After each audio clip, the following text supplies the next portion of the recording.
오늘 하루 화제가 된 뜬 뉴스들 정리해드립니다. 프레시안의 이명선 기자 어서 오세요. 안녕하세요. 첫 번째 뜬 뉴스는요.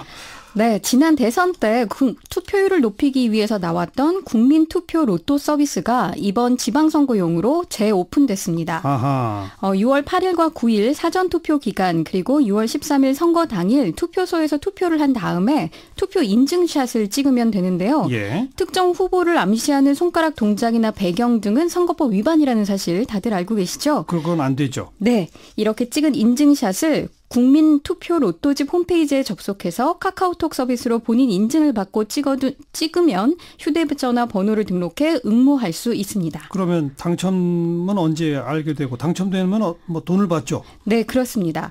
6월 13일 밤 9시께 시작되는 국민투표 로또 페이스북 생방송을 보면 되는데요. 1, 2, 3등에게는 각각 후원금의 50%, 20%, 10%씩 지급됩니다.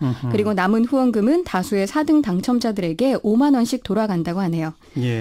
선거법 위반 우려하는 분들 계실 텐데 선관위에 문의한 결과 공직선거법 제10조에 따라 국민투표 로또 방식과 같은 사진 공모전 그러니까 콘테스트는 공명선거 추진 활동의 목적으로 볼 수 있다는 확인을 받았다고 합니다. 예. 따라서 선거법에 위반되지는 않습니다. 투표를 많은 사람들이 안 하면 엄청난 돈을 낭비하는 거라면서요?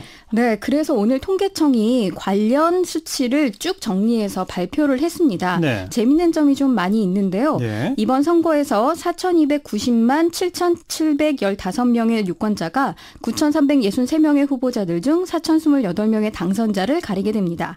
이를 위해서 경기 김포시에 올해 예산과 비슷한 규모인 총 1조 700억 원의 세금이 투입됩니다. 1조가 넘는군요. 그렇습니다. 유권자 한 명으로 계산을 하면 2만 5천 원 정도가 소요되는 셈입니다. 예. 그런데 만약에 2014년 선거 때처럼 이번 6.13 선거에서도 10명 중에 대여섯 명만 투표를 하게 된다면 40% 이상이 투표를 안 한 거잖아요. 그렇죠. 그렇게 될 경우 4,622억 원의 세금이 낭비됩니다. 예. 그렇다면 우리 유권자들 한 표의 가치는 얼마나 될까요? 지방선거에서 선출할 지자체장과 지자체 의원 3,994명의 당선인이 임기 4년간 운영할 지방재정의 규모는 1,240조 원으로 추정됩니다. 아하. 따라서 유권자 한 명의 투표에서 파생되는 가치는 2,891만 원 정도입니다. 거의 3천만 원짜리 투표. 그렇습니다. 꼭 해야죠. 네, 소중한 한 표 반드시 해야 됩니다. 또 이 선거 때 이 선거 공보물 또 뭐 현수막, 뭐 종이랑 이런 것도 어마어마하게 쓰잖아요. 그렇습니다. 이 6.13 지방선거에 사용된 종이만 14,028톤이라고 해요.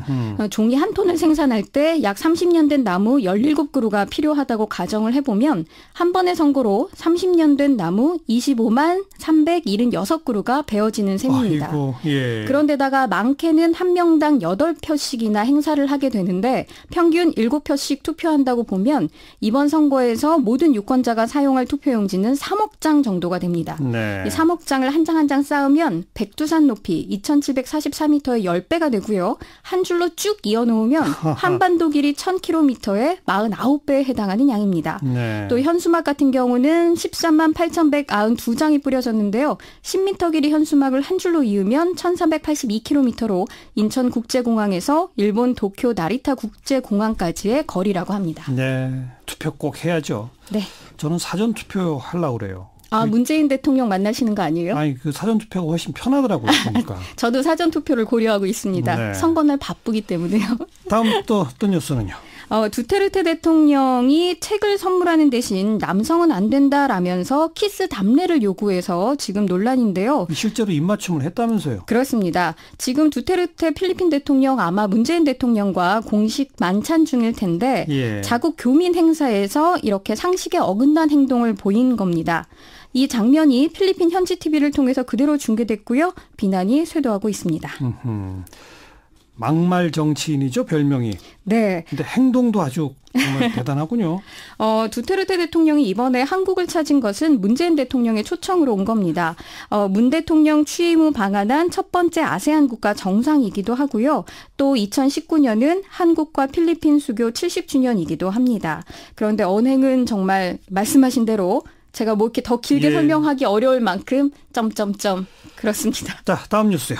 미국의 백만장자가 북핵 공격에 대비하기 위해 벙커를 만들었는데요. 그 과정에서 노동자가 화재로 사망해 살인죄로 기소되는 일이 벌어졌습니다. 허허. 주식 중개로 백만장자가 된 데니얼 베귀트의 이야기인데 지난해 9월 한참 북핵 공격 위협이 고조될 때 소셜미디어를 통해서 인도계 노동자 카프라를 고용했다고 합니다.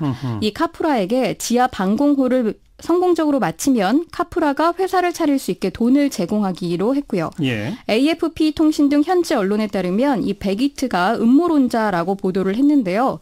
이 카프라가 자신의 집 위치를 알 수 없게 하기 위해서 검은 안경을 씌워 렌트카에 태워가지고 1시간 이상 돌아서 데리고 오는가 하면 작업 외에 식사, 생리현상 모든 것들을 땅굴에서 하게 했다고 합니다. 허허. 그러던 중 집에서 불이 났고 카프라는 빠져나오지 못한 채 사실상 질식사한 건데요. 카프라가 작업한 땅굴은 3m가량 수직으로 내려간 뒤 옆으로 60m 정도 뻗은 형태라고 합니다. 이에 현지 검찰은 베귀트가 카프라를 열악한 작업 환경에 방치해 사망에 이르게 한 책임이 있다며 2급 살인 및 과실치사 혐의로 기소한 겁니다. 그러나 베귀트는 10만 달러의 보석금을 내고 풀려난 상태고 불구속 상태로 재판을 받게 됩니다. 이상한 사람이군요. 네. 비핵화 빨리 해야 되겠어요. 자, 수고하셨어요. 감사합니다. 프레시안 이명선 기자였어요.